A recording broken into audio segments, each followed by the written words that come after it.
On February 28, 1995, 20-year-old Kim Antonakis sat in front of her mirror getting ready to go out for the night in Brooklyn, New York. Kim had long, curly brown hair that matched her brown eyes, which were actually the only part of her appearance that she was never happy with. So she put on her favorite pair of gold earrings and leaned in close to the mirror to add the finishing touch, her blue contact lenses. Putting in those blue contacts made Kim feel like a different person. By day, she was a reserved college student who studied, did well in school, and worked hard at her part-time job. But by night, she was free and a bit wild, and men could not keep their eyes off of her or her blue eyes. Kim took a final look in the mirror and then walked through her ground floor apartment, a place most people her age in Brooklyn would have been jealous of. It had 2 bedrooms, hardwood floors, and a private 2-car garage right across the street. Now, Kim alone could never have afforded this place, but luckily, her dad covered most of the rent. Kim looked over and saw her friends, April Deedley and Josh Torres, sitting on the couch watching TV. And April looked up and told Kim how pretty she looked and told Kim to go out and have a great time. April and Josh had been staying at Kim's place with their 2-year-old son for the last couple of weeks while the floors got refinished in their apartment. Kim loved getting to spend time with April and her little boy, but really, she was glad that Josh was there. Having a strong man in the apartment made her feel safer. And for most of the past month, Kim had not felt safe at all. In early January of that year, Kim had met a guy named Vladik who actually went by the nickname Psycho. He was Russian, he was very good looking, and he was a bit older than Kim. At first, Kim thought Psycho was one of those ironic nicknames, like when a really big guy gets called Tiny or something, because Psycho seemed like a lot of fun. He was laid back and really nice when they had met, but recently, that had all changed. Kim said goodnight to April and Josh, she put her coat on, and walked outside. It was about 40 degrees Fahrenheit, which wasn't bad for a New York winter, but still, Kim felt a bit cold. She glanced up and down the street, looking for strange cars parked nearby or headlights coming down the road. Psycho had really begun to live up to his nickname starting about a month before, when Kim and Psycho had taken a quick trip to Florida together. Now, Kim had thought this getaway was just kind of a casual chance to go hit the beach and have some fun, but apparently Psycho saw things very differently. Because when they got back to New York, he got Kim's name tattooed on his leg, and then he proposed to her. Kim had broken things off right then. A marriage proposal was way too fast and way too serious for her, but since this breakup, Psycho had been basically stalking her. He called Kim constantly, and he came around and literally shouted at her from outside the apartment. And lately, Psycho had been showing up more and more often at her apartment because he had discovered that Kim had gotten back together with one of her ex-boyfriends, and so he was very jealous. And so Kim scanned the street one more time and saw that no one was there, and so she took a deep breath like she was trying to relax herself. Then she walked to her garage, opened up the garage door, and then slid inside of her white Honda Civic car and cranked up the stereo.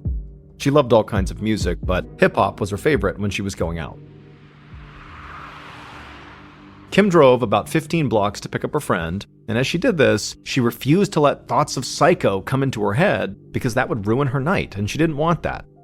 And so after getting her friend, the 2 young women had a great night out. They ate dinner and then eventually ended up at a club where they danced all night until the place shut down at about 4 a.m. on March 1st. Kim drove her friend home, and even though Kim was extremely tired from being out all night, she was in a great mood. And then after dropping her friend off, a few minutes later, Kim pulled into her own garage. By this point, Kim's contacts, her blue contacts, were starting to hurt her eyes. All she wanted to do was just take them out and fall asleep in her bed. She actually had to work later that day, so she really needed to get a few hours of sleep. Kim stepped out of her car, but immediately she froze because she heard something in the darkness. She turned, but she couldn't see anything, and then she heard a noise from the other side of her garage. Terrified, Kim just clutched her keys in her hand and rushed towards the open garage door.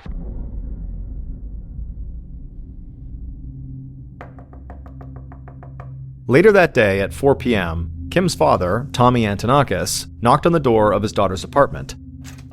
Kim's friend, April, opened up the door, carrying her son in her arms, and she could tell right away that Tommy was upset. She asked him what was going on, and he said he hadn't heard from his daughter all day. Tommy stepped inside the apartment, and at the same time, April's boyfriend, Josh, came over to say hello, but he also could see how upset Tommy looked, and so Josh just stayed quiet and kind of waited to be told what was going on. Tommy asked April and Josh if they had any idea where Kim was, and they would tell him that they actually hadn't heard from Kim since she left the night before to go out, but they also didn't want to tell her father that this was actually pretty normal for Kim. Josh and April figured that Kim had either gone home with the guy she met or maybe stayed out super late and crashed at her friend's house. But then Tommy told them that his daughter had not shown up for work that day. Kim actually worked for her father's girlfriend, and the girlfriend had called Tommy that day to let him know she was not in. At this, April and Josh both got very concerned looks on their faces. As much as Kim liked to go out and party and have a good time, she was also very responsible when it came to school and work. She would never just not show up for work without calling. And on top of that, Kim did have a cell phone, which still wasn't very common at this time, but she hadn't answered any of her father's calls. And so Josh asked if maybe Kim had tried calling Tommy at his house, but Tommy said he'd only missed one call on his home phone that day, and when he checked the message on his answering machine, it was just static, so he had no idea if, that was his daughter or not. And so Josh asked Tommy if he wanted to go down to the garage to see if Kim's car was there. Tommy agreed this was a good idea, so the two men made their way out of the apartment and across the street and opened the garage door, but Kim's white Honda Civic was not inside.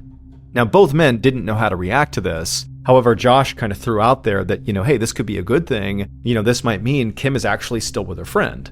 But now Josh also looked as worried as Tommy. A few minutes later, Tommy left the garage and the apartment and went straight to the nearest police station.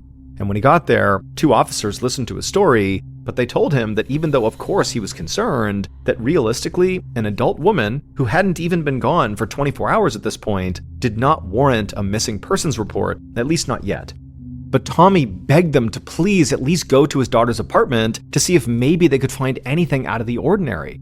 And now at this point, Tommy was so distraught that the officers were actually worried that he might have a total mental breakdown right there in the station.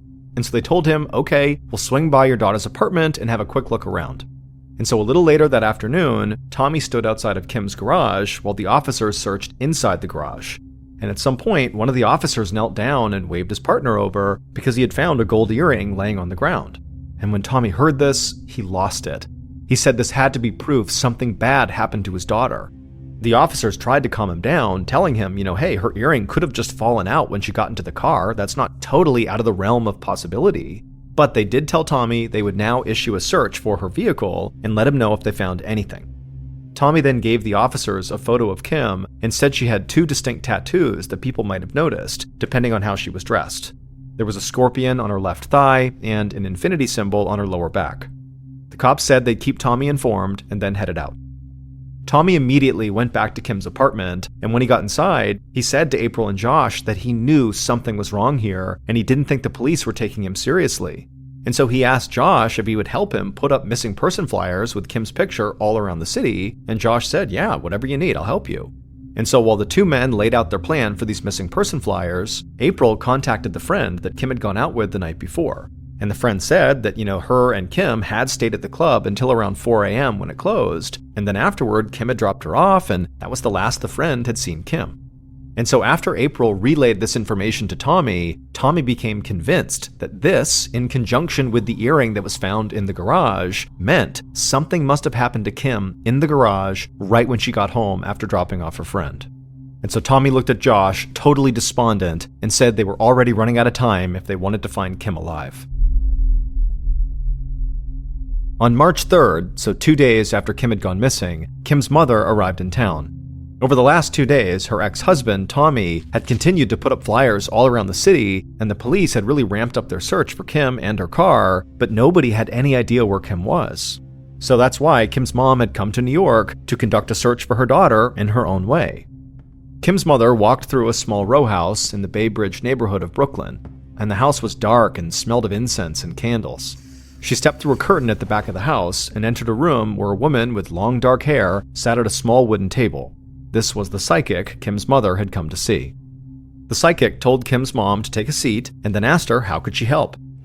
Kim's mom fought back tears and said her daughter had not been seen in days.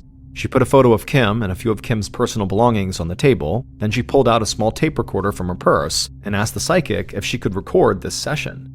The psychic nodded and then touched the objects that belonged to Kim. Then the psychic closed her eyes and took a deep breath. For a minute, the only sound in the room was the hypnotic click of the spinning tape in the tape recorder. Then the psychic opened her eyes and began talking. She said to Kim's mother that Kim was alive, but she was no longer in Brooklyn. She was tied up in some place cold and dark, maybe a basement. Then the psychic looked up like she was trying to see something in the room that was invisible to everybody else, and she told Kim's mom that different letters had begun to appear in front of her, and one of them was a big letter T. A moment later, the psychic sort of came out of her trance, and at this point, Kim's mom hit stop on the tape recorder. Later that day, Kim's mom met with April, Josh, and Kim's ex-boyfriend, Jay Negron, at Kim's apartment. Kim's mom knew that her daughter had started sleeping with Jay again, even though Kim didn't really like him. Kim's mom didn't think this was a good idea, but she was happy to see that Jay was there and willing to help.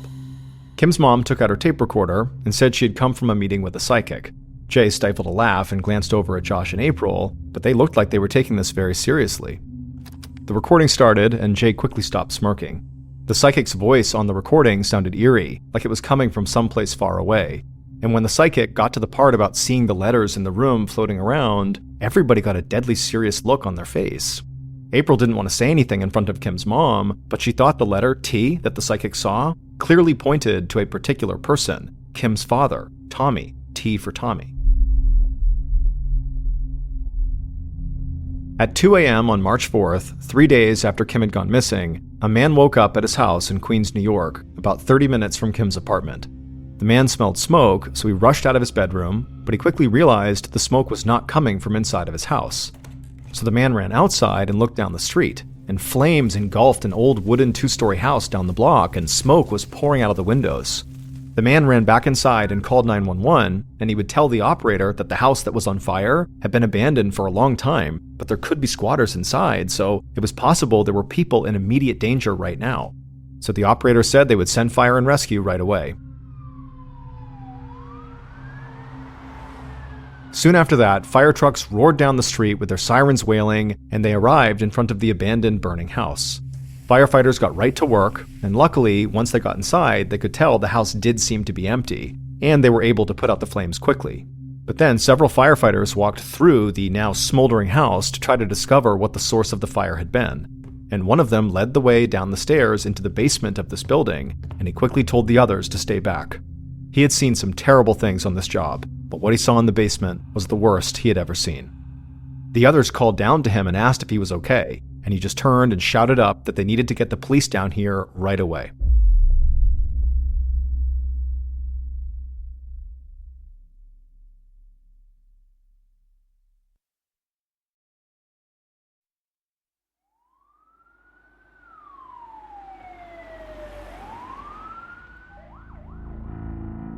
Later that morning, detectives Louis Pia and Tom Shelvin of the NYPD arrived at the burned-out building in Queens. Other cops thought that Pia and Shelvin made the perfect team. Pia could talk to anyone and seemed like their best friend right away, or maybe their favorite uncle. He was known on the force for getting guilty people to quickly confess to their crimes, because they suddenly just wanted to do the right thing and not let Pia down. On the other hand, Shelvin was quiet and methodical. Other cops said when he analyzed evidence at a scene, it was like he could transport himself to the moment of the crime and see exactly what had happened. Pia and Shelvin could still smell smoke as they walked through the burned-out house. They descended the stairs and stepped into the basement. And just like the firefighter, these two experienced New York homicide detectives could not believe what they were looking at. In the basement, slumped over in a burned-out chair, they saw an obvious corpse that was charred from the waist up. This person's clothes and their facial features had been completely and utterly burned off. The detectives walked closer to the body, and they were able to identify that the victim was almost certainly a woman, and she still had pieces of burned duct tape on her wrists that had been used to bind her hands behind her back. Detective Pia stared at the body. He knew it was not much of a consolation, but he said he hoped this poor woman was already dead by the time her body was on fire. Detective Shelvin crouched down to get a better look at the body, and as he did, he leaned in close, and he saw something on her left thigh that caught his attention. He shouted to Pia, and Pia also crouched down next to him. Through the very badly burned skin on this woman's leg, the detective saw a scorpion tattoo. The two detectives walked around the chair, which had actually mostly survived the blaze, intact, and they looked at the woman's back. Most of the skin was completely charred, but a small piece of skin on her lower back was not as badly burned as the rest of her. And that's where the detectives saw the infinity tattoo. Pia called into the station and was quickly put in touch with an officer who had been working a missing persons case in nearby Brooklyn. And the officer said those two tattoos that were found on the victim inside the basement matched the description of a young woman who'd been missing for a few days in the area. Pia knew he would need to get dental records to actually confirm everything, but he knew deep down they had just discovered the body of Kim Antonakis. The following day, detectives Pia and Shelvin met with April and Josh at their own apartment. The couple had moved out of Kim's apartment so her mother could stay there, and so now Josh and April, who were very shaken up, took turns speaking to the police about what happened to their friend, while the other parent would stay with the son. Pia and Shelvin wanted to know about any close relationships Kim had, particularly romantic or sexual relationships. Something about the horror and brutality at the crime scene had made the detectives think that maybe an angry or jealous boyfriend was the most likely culprit. April and Josh, who again were kind of shell-shocked by everything that had happened, basically said the same thing to police, that Kim had begun seeing her ex-boyfriend Jay again, but honestly that did not seem very serious. However, there was one person they felt like the cops needed to speak to right away, and that was Kim's other ex-boyfriend, whose nickname was Psycho. Now, the detectives couldn't believe this guy actually referred to himself as Psycho. It was like advertising yourself as a violent criminal. But then, after talking to April and Josh about how psychotic Psycho really had been after stalking Kim and being totally maniacal after she had broken up with him, well, the detectives were pretty sure they had the perfect suspect who, maybe his nickname was right on brand. And it didn't take them long to discover that Psycho had ties to the Russian mob in New York, and that he was out on bail from a statutory rape charge, and that he had a history of physically assaulting people who made him angry. So later that day, the detectives tracked down Psycho and called him into the station for questioning. Psycho walked into the interview room with a level of confidence the detectives weren't used to seeing in suspects. Psycho was tall, pale, blonde, had blue eyes and a light beard, and when he sat down across from the two detectives, he grinned and actually laughed before either of the detectives had asked him anything. Detective Pia told Psycho that Kim Antonakis had been murdered, and after that, Psycho just stared at Pia, completely calm and unaffected. And so Pia eventually broke the silence by asking Psycho how he knew Kim, and at this, Psycho smiled and laughed again. And then he said, the name Kim rings a bell, but I can't really picture her. Pia smiled right back at Psycho and asked, hey, if you don't know who Kim is, then why do you have her name tattooed on your leg? Psycho leaned back in his chair and got a look on his face like this was the most ridiculous thing he'd ever heard. He said he did have the letters K-I-M tattooed on his leg, but it wasn't for this girl Kim. It stood for something that wouldn't make sense to these detectives. It was just a positive phrase that inspired him. The detectives looked at each other, and they almost started laughing. Psycho's act would be entertaining if he wasn't a murder suspect, so Pia leaned in and told Psycho to stop lying. The police knew Psycho had been coming around Kim's apartment after she broke up with him, and also several people had told the detectives that they had seen Psycho physically on Kim's block the day she disappeared. At this, Psycho lowered his eyes and dropped the tough guy act. He admitted to not only knowing Kim, but also dating her at one point, but he still insisted his tattoo had nothing to do with her and that their relationship wasn't actually all that serious. And then he told the detectives that he really had nothing to do with her death. By the end of the interview, despite Psycho seeming like a totally psychotic and very likely suspect, the detectives did not have enough information to actually hold Psycho, so they let him go. However, based on his criminal record and his connection to the victim, they were able to secure a warrant to conduct surveillance on him. The detectives hoped that surveillance would pay off quickly, but in the meantime, they decided to move on to another one of Kim's ex-boyfriends, Jay. A few days after Kim's murder, the detectives met with Jay at the station, and they had a much easier conversation than they'd had with Psycho. Jay told them that he and Kim had been dating for a while, and even though they split up for a time, they had been back together at the time that Kim disappeared and was ultimately killed. The detectives both took note of this.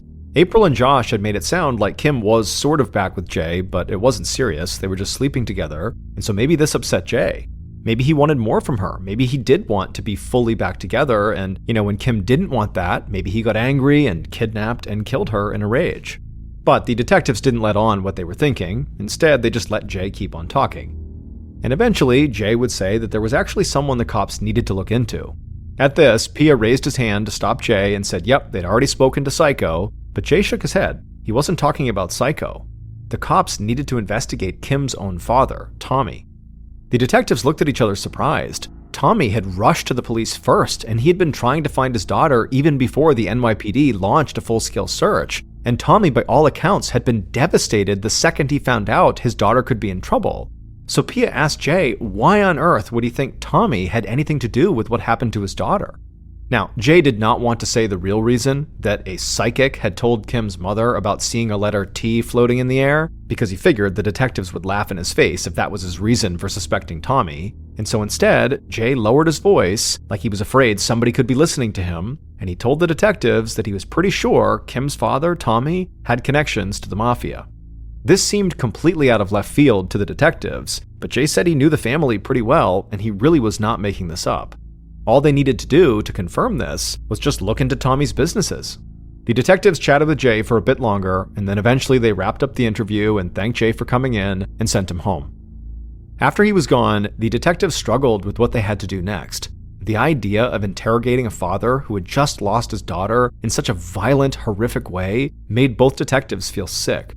But unless the cops surveilling Psycho found something basically right now, they had to keep digging if they were going to find out what happened to Kim.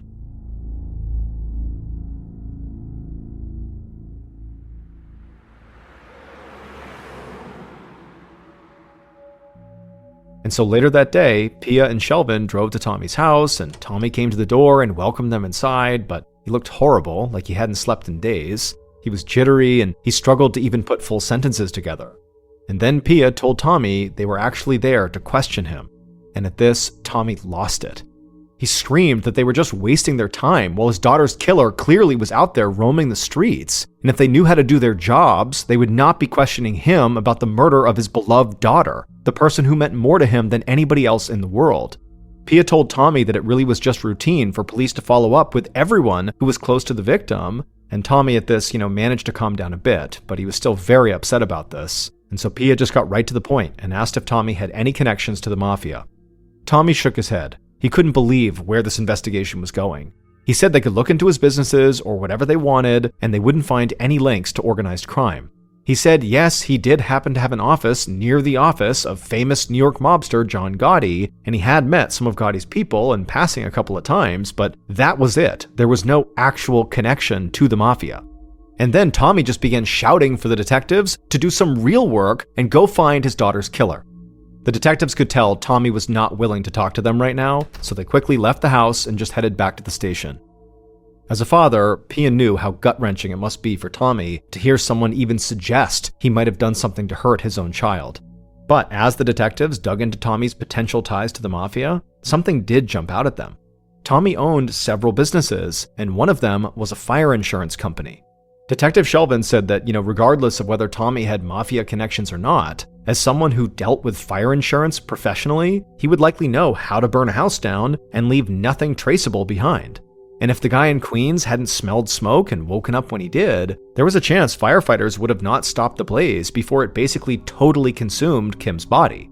Pia hated to even consider this theory, and he still hoped it was just a matter of time before Psycho or somebody else made a mistake and proved that Tommy had not murdered his own daughter. But as the days went by, police didn't seem to be getting closer to pinning down Psycho or anyone else. The case was just wide open. Police did, however, finally locate Kim's abandoned car miles away from her apartment, but it had been completely wiped down, so there were no prints to point the detectives in the right direction. And so soon, months went by with no new leads, and Pia and Shelvin felt like they were running out of ideas. So they engaged in what they called, quote, shoe leather work, end quote, literally walking the streets around Kim's apartment and the house in Queens where she had been found, knocking on doors and talking to anybody they could. It felt like a very thankless job. But then, in June of 1995, so 3 months after Kim's murder, the detectives got a call from a police officer in the Queens neighborhood they'd been walking around in, and they would tell the detectives that another body had turned up. And this body was a young man who had been murdered in the street, literally, mafia execution style. Pia and Shelvin got the victim's details and then sped to his house in Queens. When they got there, the victim's mother let them in and said they could look around to see if they could find anything that would help their case. She told them that she had no idea who had killed her son. However, she did tell them her son had begun hanging around what she considered to be a bad crowd.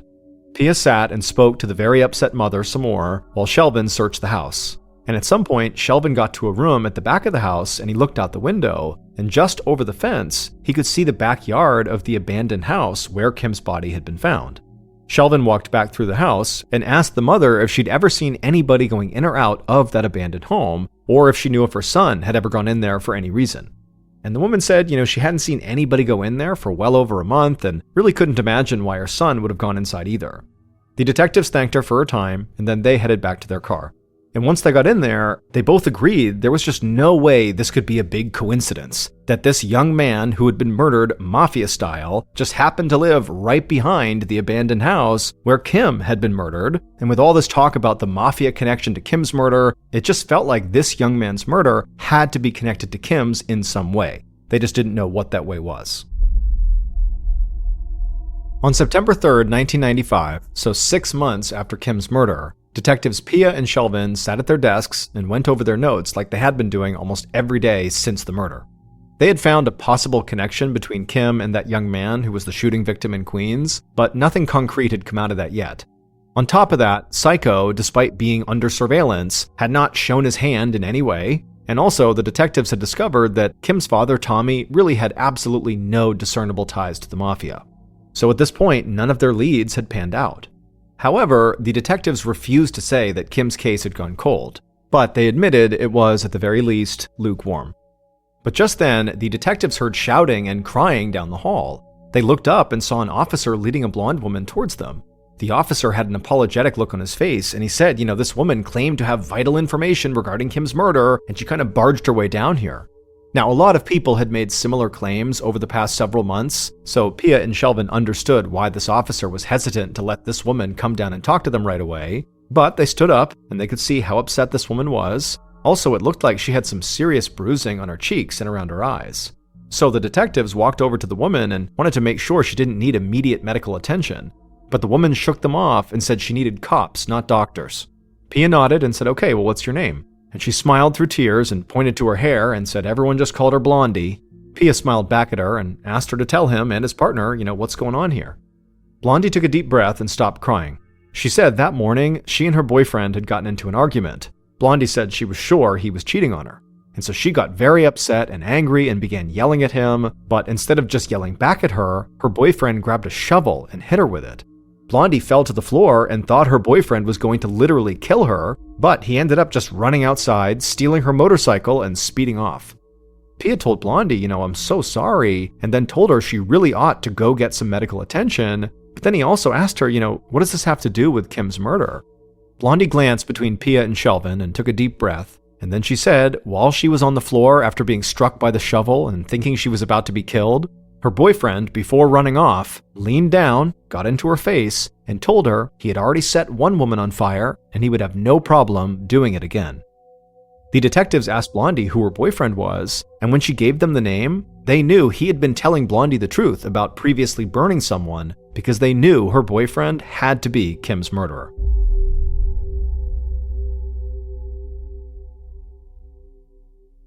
Based on the information Blondie provided, interviews, and evidence found at the crime scene, the following is a reconstruction of what the detectives believe happened to Kim Antonakis beginning in the early morning of March 1st, 1995.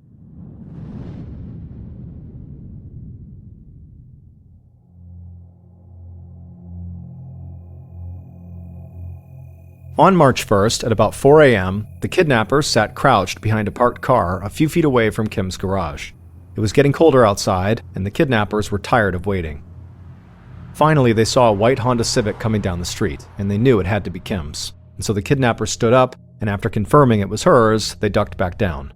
They were wearing all black clothes, gloves, and face masks, so they remained hidden in the darkness. From their crouched position, they watched as Kim's car pulled into the garage, and they waited right outside. Once the overhead light inside of the garage went out, each of the kidnappers crept inside and crouched down on opposite sides of Kim's car. The hip-hop music from inside the car cut out, and then Kim turned off the engine. At this point, the kidnappers were totally still, fixated on the driver's side door. The door opened and Kim stepped out, but immediately she stopped, because when she looked to one side of the garage and then the other, she saw something moving around, she heard something, it scared her, and so she began rushing towards the open garage door.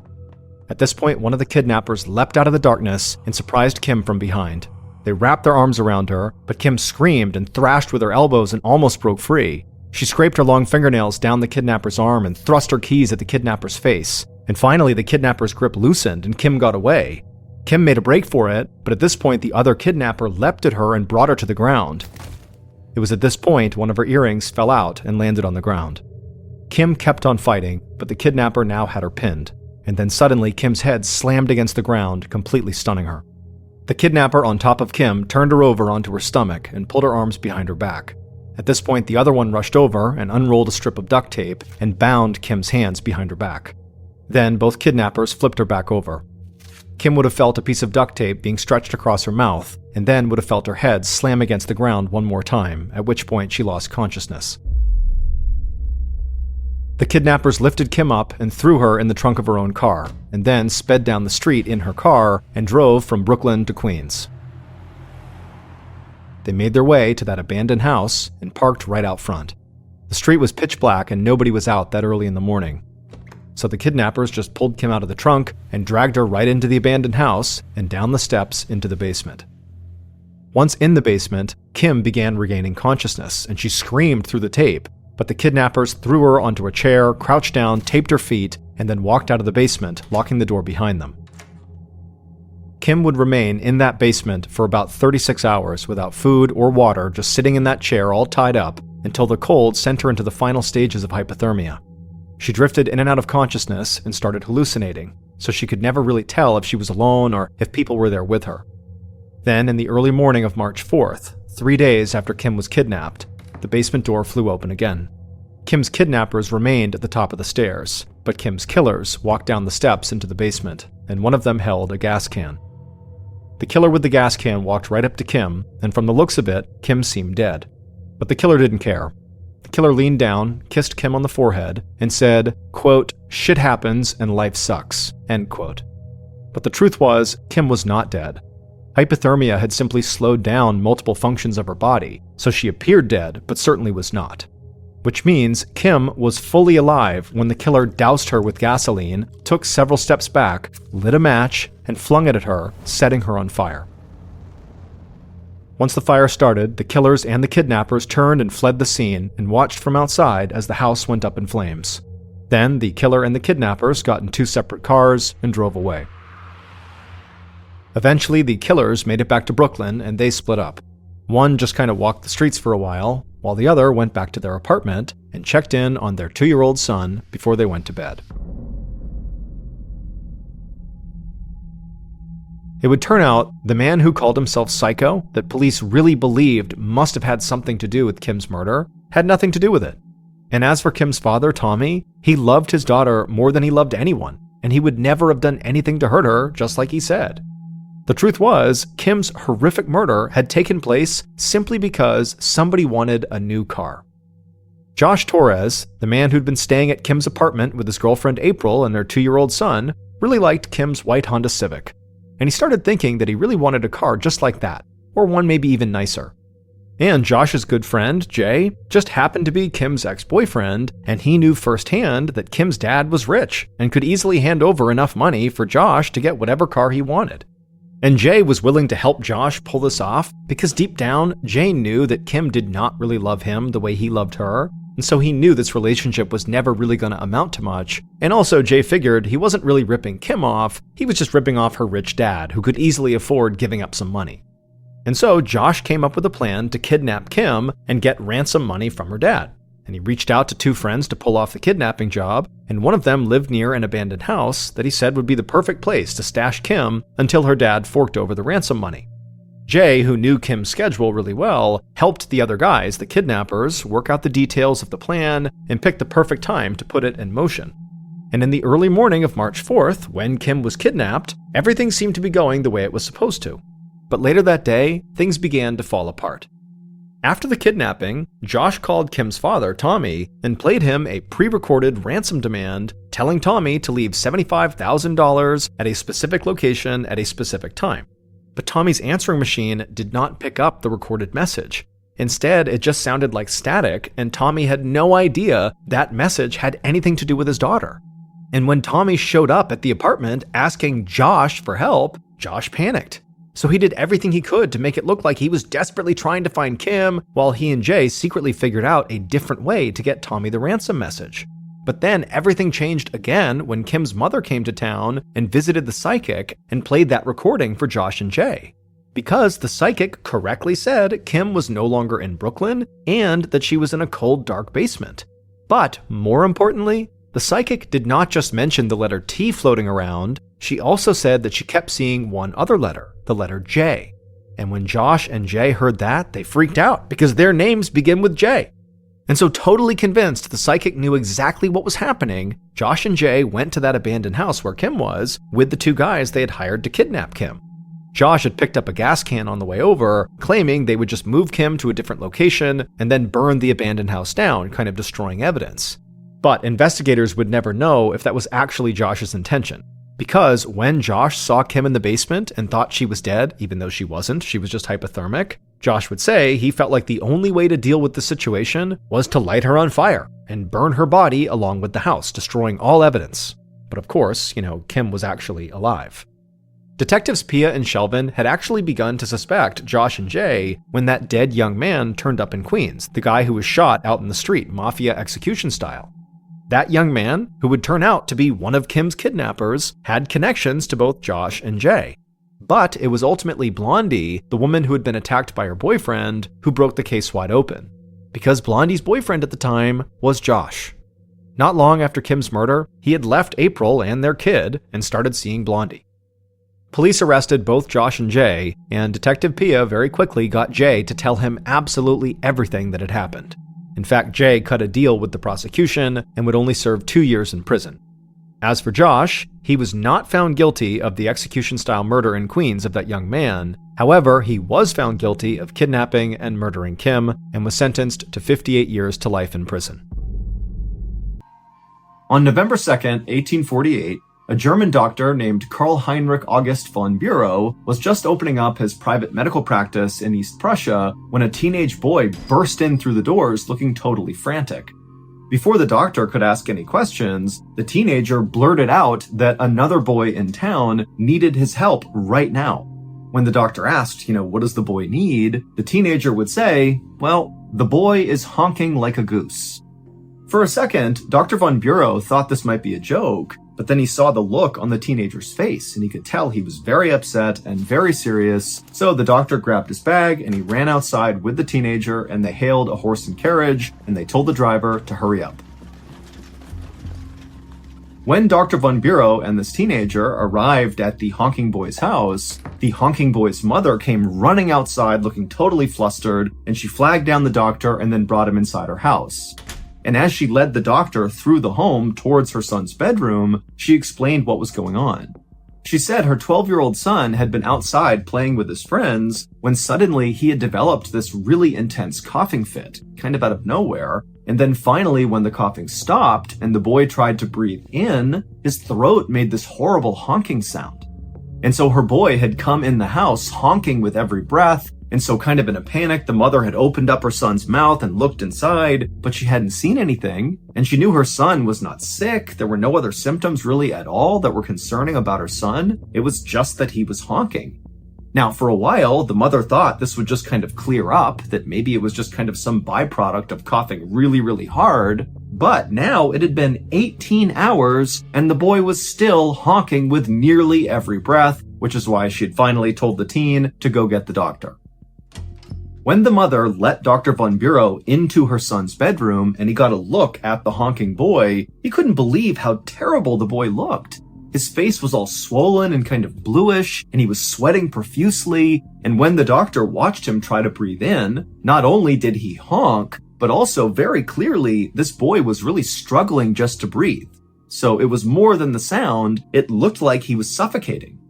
And so the doctor rushed over to the boy and told him to open up his mouth. The boy did, and the doctor looked into his mouth, but there was nothing he could see that was blocking his airway. And so the doctor just put his finger into this boy's mouth and he reached down inside, and suddenly he felt something lodged in the boy's throat that was small and hard. And he couldn't quite grab it, so he grabbed his forceps, which are kind of like big tweezers, and he reached back into the boy's mouth, and he tried to grab this object that was clearly obstructing his throat, but the object was too slippery, and the doctor could not pull it out.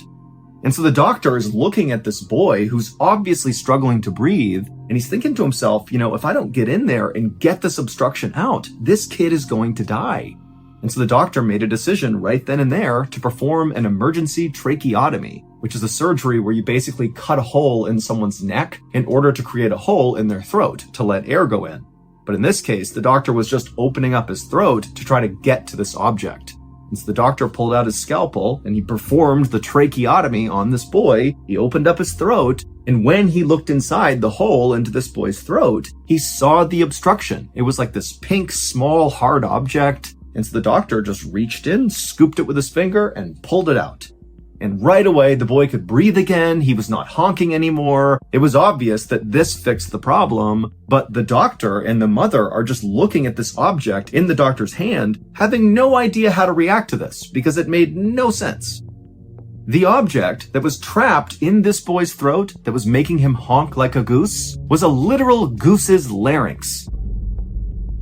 The larynx is a hollow tube in your throat that helps you make sound. In humans, we call it the voice box. And right before this boy began honking, he was playing a game with his friends that involved taking recently severed goosenecks and blowing through them like they were trumpets. And at some point, as this boy was doing it, he began to cough for some reason. And on the inhale, during one of these coughing fits, he had this gooseneck in front of his mouth. And so when he inhaled suddenly, he inhaled the goose larynx. And so that was why he sounded like a goose. He literally had a goose's voice box in his throat. Luckily, the honking boy would make a full recovery.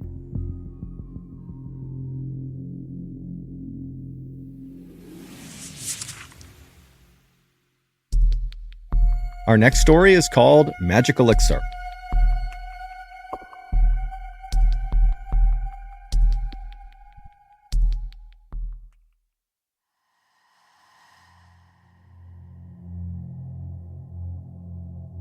In the early 1900s, Eben Byers was a man who other people envied.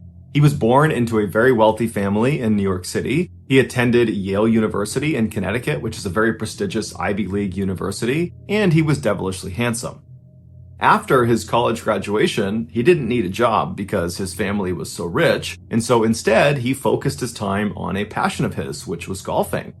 And in time, he became this world-class golfer, going so far as to win the 1906 U.S. Amateur Tournament, which is the biggest amateur golf tournament in the world that most of the winners go on to become professional golfers. And so Eben most likely would have followed that path and become a pro golfer had his father not just handed over the very successful metalworking business that he started that made his family wealthy in the first place. And so Eben stopped his golf career and became the chairman of this incredibly successful company. And so overnight, he basically went from being just rich to being uber rich, making more money than he could possibly spend.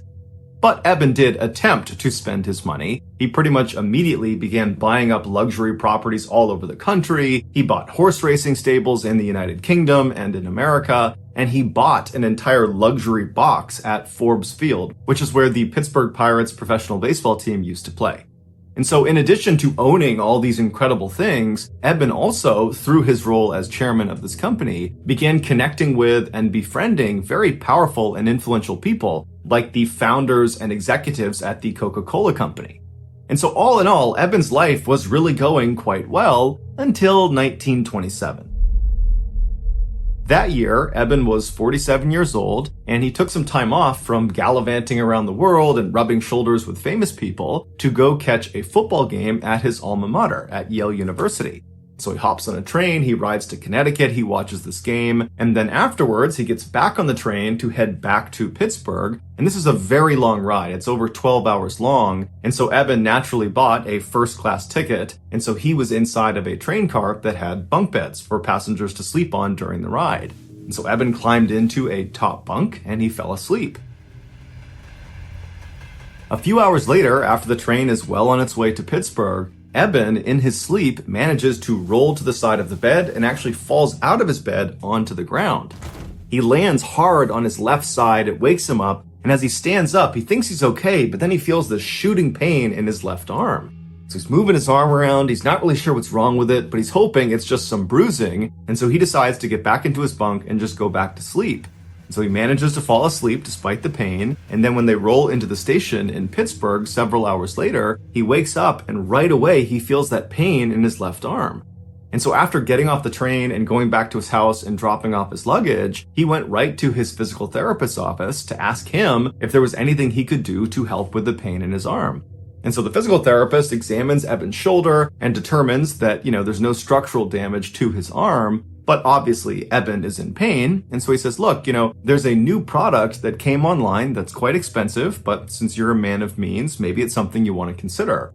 It's called Radithor, and it's supposed to dull aches and pains, and it's supposed to give you this huge boost of energy. And so, maybe you want to try that. And so Eben was really excited at the notion of taking this new health tonic and said, yeah, let's do it. And so his physical therapist wrote him a prescription for Radithor. Eben took the prescription and he went to the drugstore. He picked up a half-ounce bottle of this liquid. He went back to his house, and as prescribed, he drank a very small spoonful of this liquid. And right away, he felt this surge of energy, the pain in his arm started to fade, all the things this health tonic claimed to be able to do, it was doing. And so over the next couple of days, Eben very diligently every day took the prescribed amount, a very small spoonful of this Radithor, and every day he felt better and better and better. Not just the pain in his arm, but overall, he felt happier, he felt fitter, he felt alive, and he was attributing all those feelings to this miracle tonic.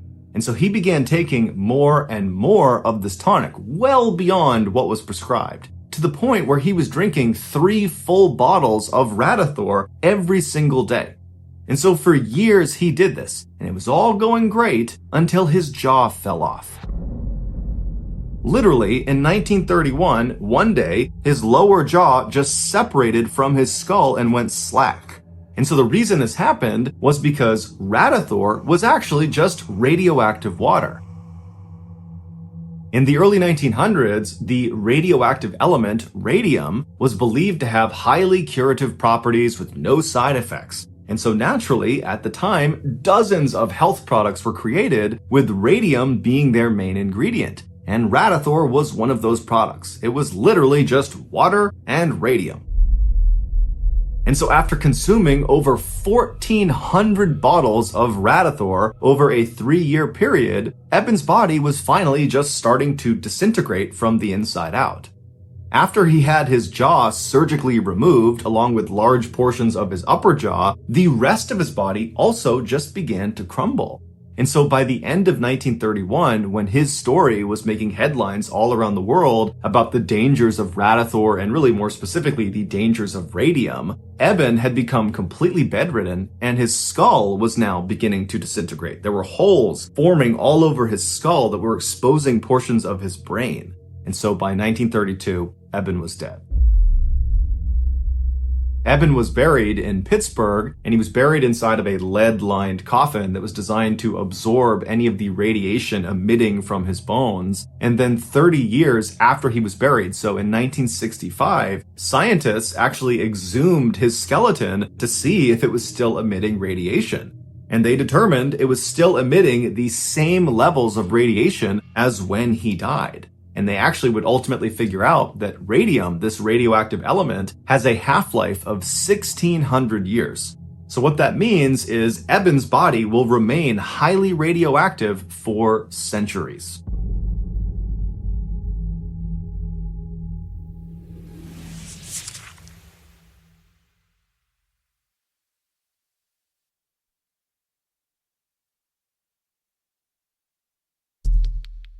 The next and final story of today's episode is called Shiny But Deadly.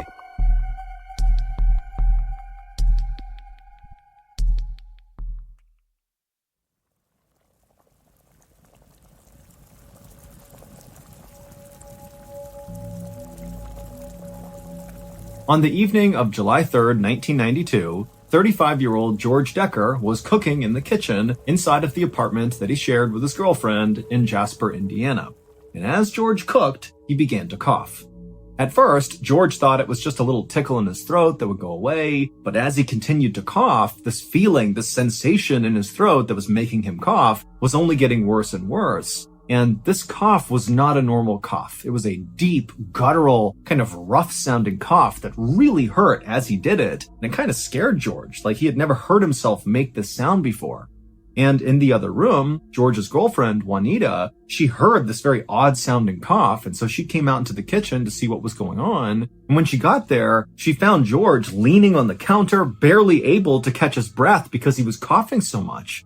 And this was totally out of character for George. He wasn't sick. He didn't have some sort of respiratory problem. He didn't smoke cigarettes. He did work in a metal shop where he melted down aluminum and poured it into different molds. But he always followed all the safety precautions. He wore a mask. He did all the things you're supposed to do to make sure he didn't inhale anything toxic. And so there was really no good reason why George would suddenly be having this unbelievable coughing fit. And so as Juanita kept asking George, hey, are you okay? Can I do anything? George, he can't even talk. He just pulled a handkerchief out of his pocket and he put it over his mouth as he continued to cough. And then when he pulled the handkerchief away, it was clearly covered in blood. Now, George was quick to kind of put the handkerchief back in his pocket, not wanting to deal with the fact that he was coughing up blood. But Juanita, she saw the blood and said, okay, George, I don't know what's going on. You are going to the hospital right now. Now, George, even though he couldn't talk because he was coughing so much, clearly did not want to go. And he kind of resisted Juanita pretty aggressively. He did not want to go. But Juanita finally grabbed him and literally dragged him through the house, out the front door, and down into their car. And then just a few moments later, they were on their way to the hospital located a few miles away. By the time they actually parked in front of the emergency room at this hospital, George's cough had actually died down a little bit. And so now George was being really insistent that it was totally pointless to go to the hospital, that they did not need to be here. Take me back home. This is ridiculous. But Juanita really pressed him and said, you can't goof around with coughing up blood. You have to go in there. And so finally, George, who was totally annoyed by this, relented. He got out of the car and the two of them walked to the hospital. And then when they went in the front doors of this emergency room, a nurse came up to greet them and see what was going on. And George kind of inexplicably pushed the nurse, like, to get away from me. I don't need your help. And Juanita, she was so embarrassed and tried to apologize, and the staff just kind of rolled with it and just kind of gave him his space. And then for the rest of the time they were there, the staff basically only talked to Juanita, while George sat in the corner with his arms crossed, unwilling to talk or give them any information. Toward the end of this hospital visit, the doctor would prescribe George some antibiotics for what he called an upper respiratory infection, and then the doctor asked George if he was willing to stay the night so they could observe him and make sure he really was okay.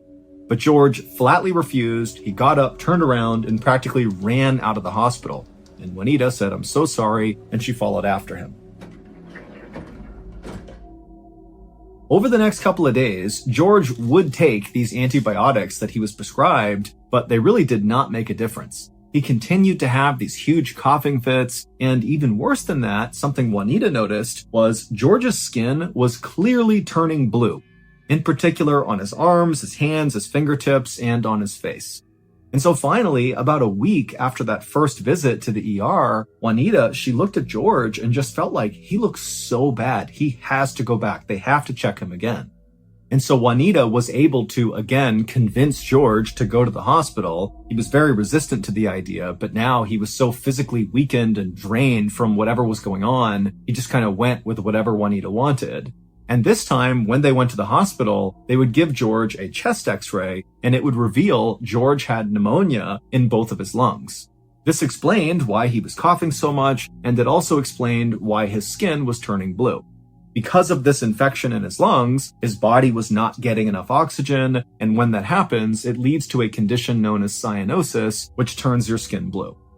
But when doctors tried to figure out what was actually causing George's pneumonia, they immediately ran into a brick wall. Usually, pneumonia is caused by bacteria, viruses, or some other microscopic invader, and doctors can test a patient's mucus to determine which one it is. But when they tested George's mucus, they couldn't find any evidence of anything that would cause pneumonia.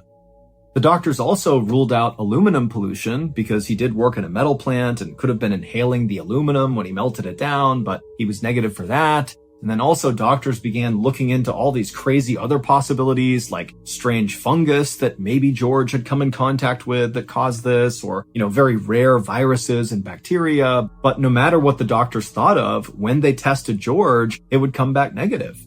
And so, with the exception of his x-ray that clearly showed he had pneumonia, every other test they ran on George made it seem like he was a healthy guy. And so George would spend weeks in the hospital with doctors and nurses constantly trying to figure out what was wrong with him, but not succeeding. And as each day went by, George's condition got worse and worse until finally he was put on a ventilator because his lungs actually just didn't work on their own. And so a ventilator basically forces air into the patient's body. But no matter how much oxygen they pumped into George's body, he continued to have these terrible coughing fits and his skin stayed blue. Finally, in October, so 3 months after George had first developed this coughing fit, he would pass away.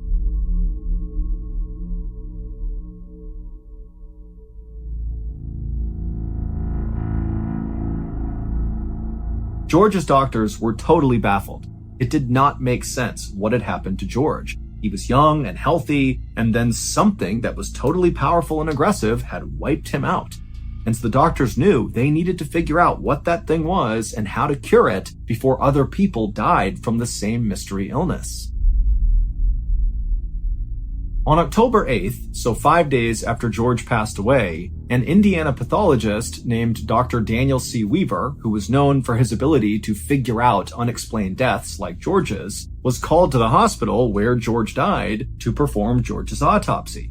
And when Dr. Weaver began the autopsy and looked inside of George, he could not believe how just absolutely ruined George's lungs were. Healthy lungs are sort of like cotton candy. The tissue is light and airy, which is perfect for transferring the oxygen we breathe throughout our bodies. But George's lungs were thick and heavy, and they were lumpy with scar tissue. They were totally useless. And so Dr. Weaver knew, George basically suffocated to death. But now the question was, why? Dr. Weaver would run into the same obstacles as all the other doctors when he attempted to find contamination inside of George's lungs. There was nothing to see. In fact, at the end of the autopsy, Dr. Weaver had basically learned nothing as to why this happened to George. In frustration, after this autopsy was over, Dr. Weaver went to George's medical records and just began reading through them, and it was at this point that he saw something very odd that other doctors clearly had seen too, but they must have thought it was not important. At that very first ER visit, Juanita had told nurses and doctors that George, before he had begun coughing in the kitchen, he had been in a great mood. And generally speaking, George was just a very positive and upbeat person.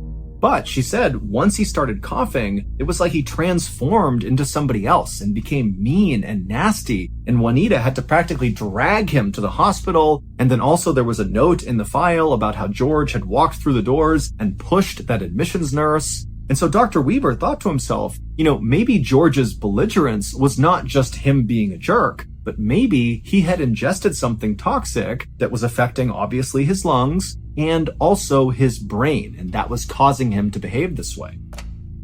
And so Dr. Weaver called the manager of the metal shop where George had worked to try to ask him if there were other chemicals or toxins inside of the plant that maybe George had been exposed to. But the manager just did not want to talk about any of that. Instead, he just wanted to talk about basically how awful George was as a person. The manager clearly did not like George, and he began talking about how George was obsessed with making money at all costs, and that in addition to working in the metal plant, George had all these kind of sketchy, kind of borderline illegal side jobs to make more money. And then at some point, the manager just began talking about this one particular potential scam that George was involved in that had to do with little bits of silver and gold. And the doctor at this point is not really even listening. He just wants to get off the phone with this guy because it's obvious the manager is not really trying to help. He's just trying to bash George. But at some point, the manager, in detailing this gold and silver scam, mentioned something that piqued the doctor's interest. And suddenly the doctor was really intently listening to this manager and actually began taking notes and asking clarifying questions about this particular scam that George was apparently involved in.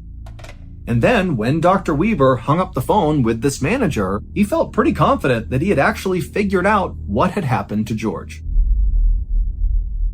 The clues had all been there the whole time. George's blue skin and his rude and violent behavior at the ER, But nobody had put them together correctly because the cause of what was happening to George was so weird, no one would have ever thought of it on their own. On the night that George first began coughing in the kitchen, he was not cooking dinner like everybody assumed. He was actually cooking teeth, like human teeth. The metal shop manager told Dr. Weaver on the phone about the scam that George was involved in that had to do with little bits of gold and silver. And the manager explained to Dr. Weaver that George was going to all of these local dentist offices and he was collecting all of their discarded teeth. What George wanted was teeth that had fillings in them because some of the fillings, especially for older patients, were made from gold and silver. George would then literally cook the teeth until he was able to extract the gold and silver. Now, if he had just been cooking teeth with gold fillings, he'd probably still be alive. But because George also was cooking the teeth with silver in them, during that process of cooking the silver teeth, mercury gas was released and George would inhale the gas. And mercury gas is deadly. And so the gas went into George, it ravaged his lungs, and it also created these massive mood swings and mental disturbances, which explained why he became so nasty and mean when he got to the ER. Also, ingesting high levels of silver, which George was doing as well, can turn your skin blue. So in the end, George did not die from pneumonia, he died from mercury poisoning.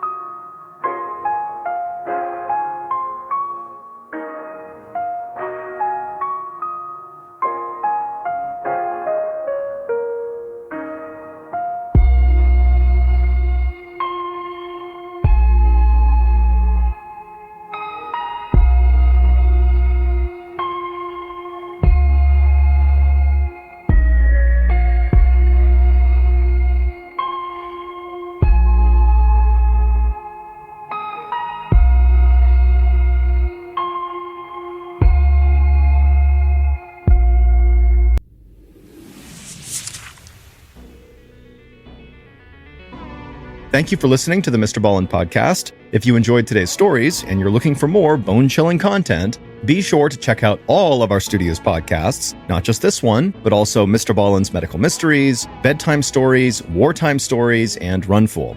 Just search for Ballen Studios on any podcast platform, and you'll find all of them. If you want to watch hundreds more strange, dark, and mysterious stories, just head over to our